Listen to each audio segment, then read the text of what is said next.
Hello, my name's Josh. Today we're going to go over a interesting project I found on GitHub. It's called KernelBench.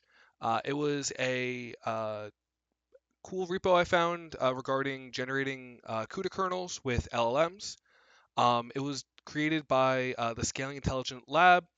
They are a research group from Stanford. Okay, so now let's go into actually what KernelBench is, right? So first of all, this documentation was generated through Anti-Gravity, Google's new code IDE with Gemini 3 Pro.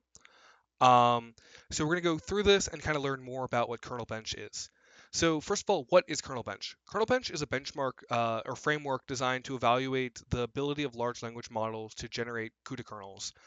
These CUDA kernels are emulations of what PyTorch functions currently do. The way they do that is they take known inputs, they feed it through the PyTorch function, and they get a known output.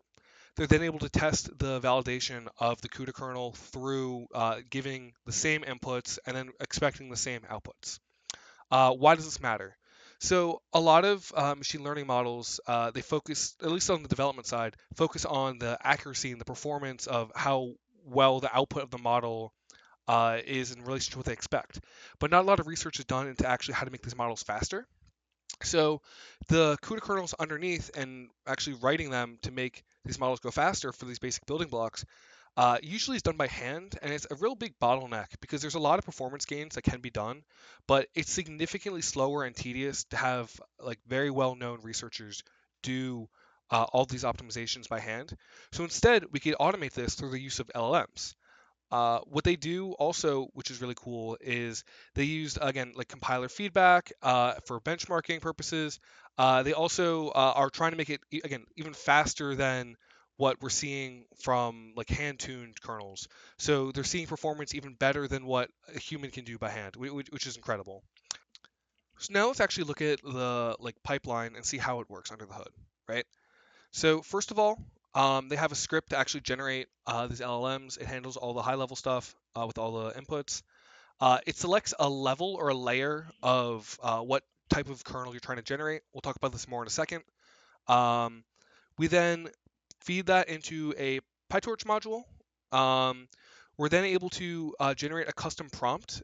We either do zero or few shot prompting, which means do we give it no examples or at least a couple examples on how to generate these kernels properly. Once we generate the actual code, we're able to then compile it.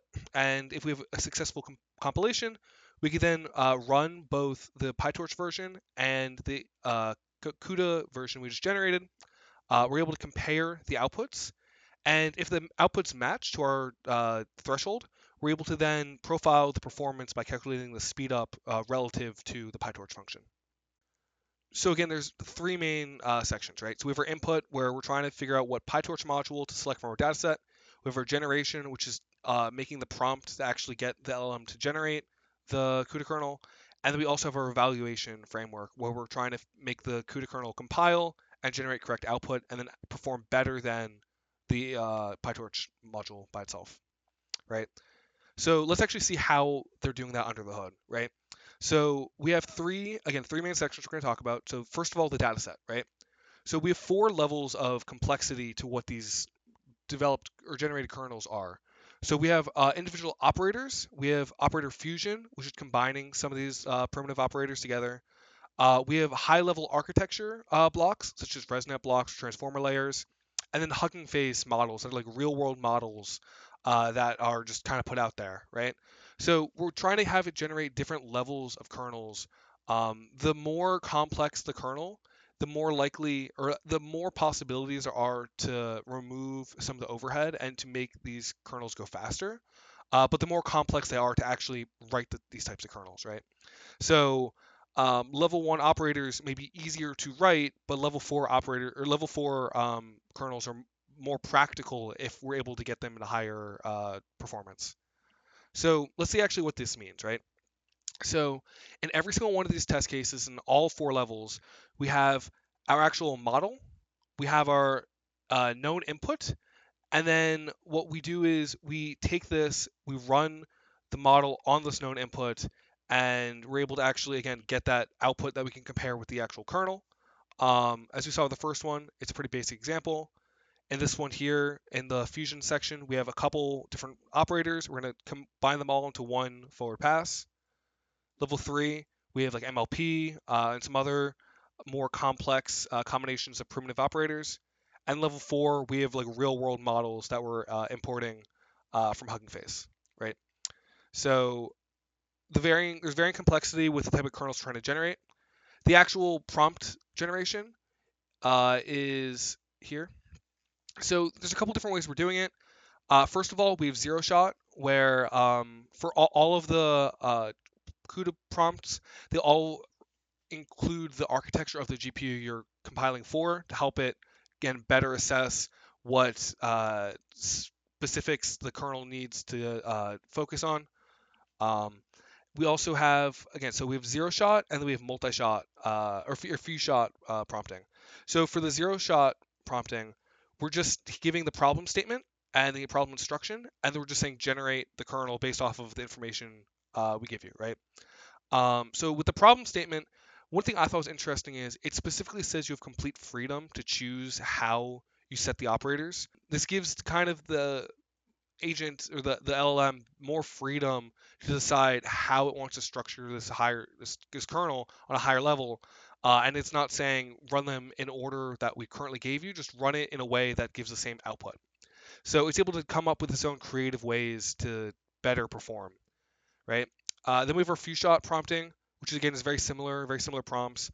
But here we also give it some examples of some of the PyTorch functions that we're running it on. Depending on how many shots or how many examples we want to give it, we're going to give it a lot more examples here. And then the last one, again, is we gave it some more chain of thought. So we give it examples with reasoning of why it did the actions it did. So there's different layers to the complexity of how we're prompting. But for the most part, just think about this as how we can give the LLM the proper information to generate these prompts on its own. If we go back to here, oops, go back to here, right? Now we're going to go to evaluation harness, or how we're grading these generated kernels. What we want to look at is eval.py, specifically the eval kernel against ref. The main points we care about here, because I'm going to scroll really fast through this, is we have original model, we have our custom model. We are going to first run our original model, collect the output. We're going to compile the new model that we just generated. We're then going to run that new model and also collect its output. And then down here, we're going to run and check the correctness by comparing the two models' output and see if they're within the threshold we determined, right? And then to measure performance, what we're doing is we're measuring the actual GPU time. So we're ignoring all the overhead it takes to run the kernel, but we're focusing on the time it takes for the kernel execution, the memory moves onto the GPU, and any inefficient CPU GPU synchronizations of the model itself. When we actually are grading these for performance, we're putting them to three main categories. We're putting them into fast 0, fast 1, and fast 2. Fast 0 means it's correct but runs slower than the PyTorch model. Fast 1 means it is faster than the PyTorch model, but only by a little bit, so within the scaling of 1 to 2 times faster. But if it is 2 or more times faster, we're going to put it into the fast 2 category. So basically this means we have a correct but bad performance, we have a correct and good performance, and then a correct and great performance. So this is how we're kind of categorizing how well these different kernels are performing.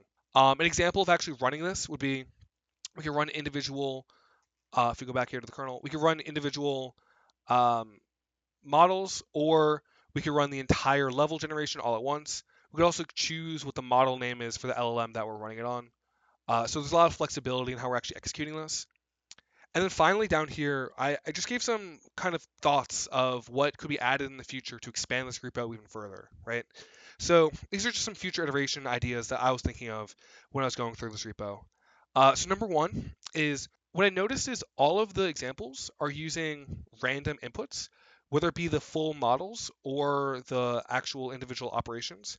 They're all using random tensors, which while is efficient to help make the actual model run to have a test suite, It is not necessarily a great representation of real workloads, which it could be interesting to see how they perform on real models with real inputs, especially the Hugging Face models. They have test suites and validation suites that are usually public, so we could use at least a small sample of that to run and then see if any of those input outputs are also working and performing better than the PyTorch models. Next is there's not really a feedback loop from what I could see.